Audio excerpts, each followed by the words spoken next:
Moi, c'est Tamara, j'ai 26 ans aujourd'hui et donc quand j'avais 19 ans, je me suis engagée au sein de l'armée de terre. J'ai arrêté fin 2019, début 2020, donc j'avais fait environ un peu moins de 3 ans de service.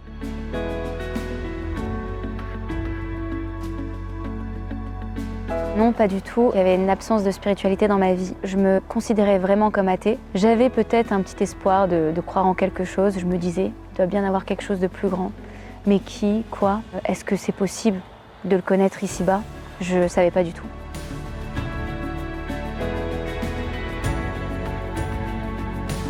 J'y suis pas allée en tant que pèlerin, ni de mon plein gré finalement. On m'a vraiment demandé de faire partie de cette équipe de sécurité. J'ai accepté la mission et je me suis retrouvée en plein dedans, comme ça. J'ai vraiment été touchée après par un verset dans la Bible qui dit « Je me suis révélée à ceux qui ne me cherchaient pas ».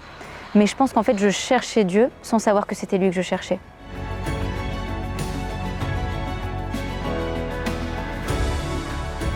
En fait, ça arrivait assez brusquement, mais en même temps petit à petit. La petite lumière qui est apparue en moi, elle arrivait brusquement. Donc au cours du PMI, le 61e, en 2019, où là j'ai vraiment senti une présence qui était là durant une cérémonie, un amour fort pour moi et plus grand que tout ce que je connaissais. Dans la basilique souterraine où j'ai vu toutes ces personnes se confesser autour de moi. Donc il y avait plein de prêtres et je voyais vraiment ces gens à genoux.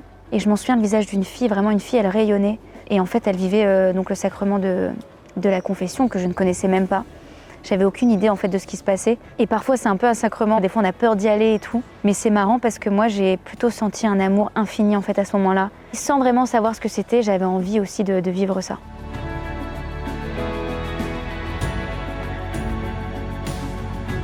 Quand je suis repartie du PMI, je me suis pas dit ça y est je suis chrétienne, enfin pas du tout.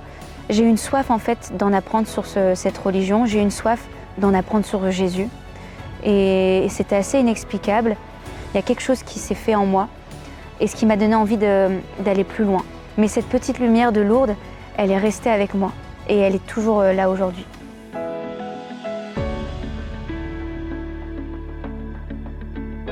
Ça a tout changé. Ce que j'ai vu à Lourdes, c'est des gens qui avaient une joie profonde que moi je ne connaissais pas.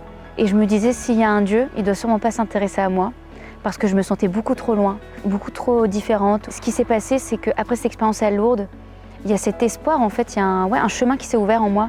Me dire, en fait, si, moi j'ai vraiment le sentiment profond que Dieu était là et qu'il m'aimait, quoi.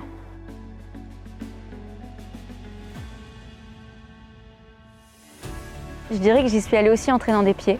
Et finalement, je dirais qu'il faut quand même y aller le cœur ouvert parce qu'on n'est jamais sûr de rien. Ouvrir les yeux et regarder en fait la joie dans les yeux des gens qui ont cette foi en fait dans le Christ. Il faut juste y aller le cœur ouvert, sans a priori, sans préjugés. Et peut-être avoir un petit pourquoi pas. Peut-être que tout ça c'est vrai.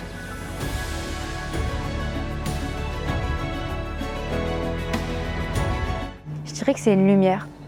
C'est une lumière au sein de l'armée, c'est une lumière dans nos vies qui arrive sans prévenir et c'est vraiment beau et chaque militaire a l'opportunité d'y participer. Je pense qu'il ne faut vraiment pas passer à côté. Il y a vraiment un Dieu qui est là, qui est présent et qui nous aime, chacun de nous.